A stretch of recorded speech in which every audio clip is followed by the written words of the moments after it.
دیکھیے سیدوں کی تعظیم کیسے کرنا چاہیے، یہ کوئی اعلیٰ حضرت سے سیکھے۔ اعلیٰ حضرت عظیم البرکت امام اہل سنت رضی اللہ تعالی عنہ کیسے سیدوں کی تعظیم کیا کرتے تھے۔ کئی مرتبہ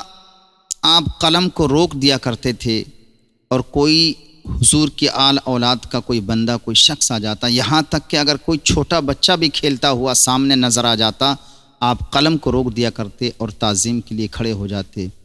اسی طرح سے اور بھی بہت سارے بزرگوں سے یہ منقول ہے کہ یہ عمل دیکھا گیا ہے، جیسے کہ حضرت امام اعظم ابو حنیفہ رضی اللہ تعالیٰ عنہ بھی حضور کی آل اولاد کی بڑی عزت و عظمت کیا کرتے تھے۔ لیکن ہم یہاں آپ کو اعلیٰ حضرت کا کہ واقعہ نقل کرتے ہیں، آپ کے سماعتوں کے حوالے رکھتے ہیں کہ سیدی سرکار اعلیٰ حضرت سیدوں کی کتنی تعظیم کیا کرتے تھے۔ آج حضور کی شان میں لوگ گستاخی کرتے ہیں اور حضور کو برا بھلا کہہ دیتے ہیں،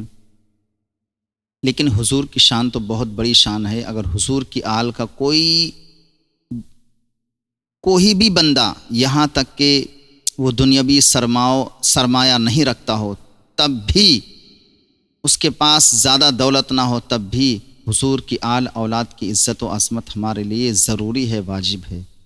دیکھیے سیدی سرکار اعلیٰ حضرت عظیم البرکت امام اہل سنت رضی اللہ تعالی عنہ کا ایک واقعہ نقل کرتے ہیں، ملتا ہے کہ آپ کہیں تشریف لے جا رہے تھے تو وہ پالکی اٹھانے والے نہیں تو وہ پالکی اٹھانے والے چار حضرات ہمیشہ جہاں بھی سرکار سیدنا اعلیٰ حضرت جاتے تو پالکی اٹھانے والے اٹھاتے اور ان کو کچھ نذرانہ مل جاتا، تو اسی پالکی اٹھانے والوں میں سے ایک حضور کی آل اولاد میں سے بھی تھے، سید صاحب تھے، اور وہ اٹھانے کے لیے وہاں موجود تھے۔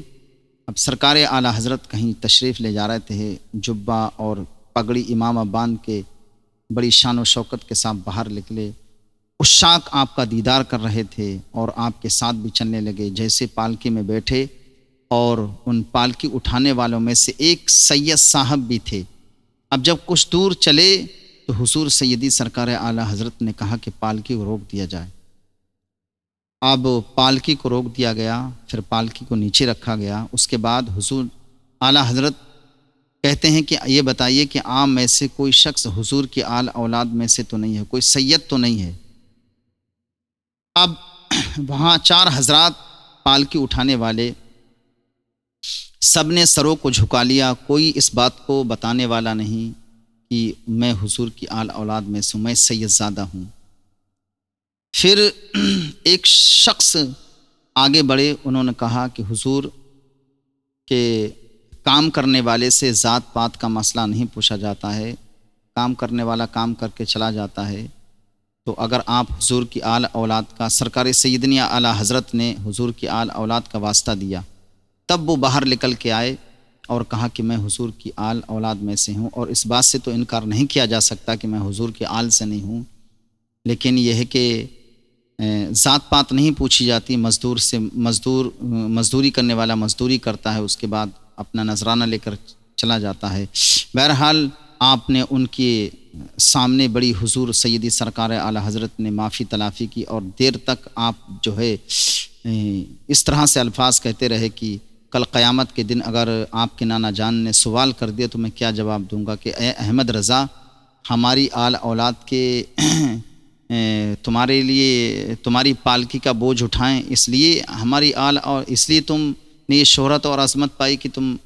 تو اس طرح سے معاملات بنے۔ پھر اس کے بعد میں سیدی سرکار اعلیٰ حضرت نے بڑا معافی تلافی، اور بہت دیر تک حضور سرکار اعلیٰ حضرت ان کے سامنے کہتے رہے، اور اس کے بعد میں اس پر ہی بس نہیں کیا، بلکہ سیدی سرکار اعلیٰ حضرت نے ان سید زادے کو پالکی میں بٹھایا، اور اس کے بعد میں سرکار اعلیٰ حضرت نے خود پالکی اٹھائی اور لے کر کے چلے۔ اس کے بعد پھر بھی معافی تلافی کرتے رہے۔ تو اس سے یہ پتہ چلا کہ سیدوں کی عزت کتنی ہے اور کتنی تعظیم کرنا چاہیے حضور کی آل اولاد کی۔ تو یہ حضور سیدی سرکار اعلیٰ حضرت سے ہمیں ملتا ہے کہ حضور کی آل کی کتنی عزت کرنا چاہیے۔ سرکار کی شان اور سرکار کی بات تو بہت بڑی بات ہے، حضور کی آل کا کوئی ایک ادنا سا بندہ بھی مل جائے تو ہمیں اس کی عزت و عظمت کرنا چاہیے۔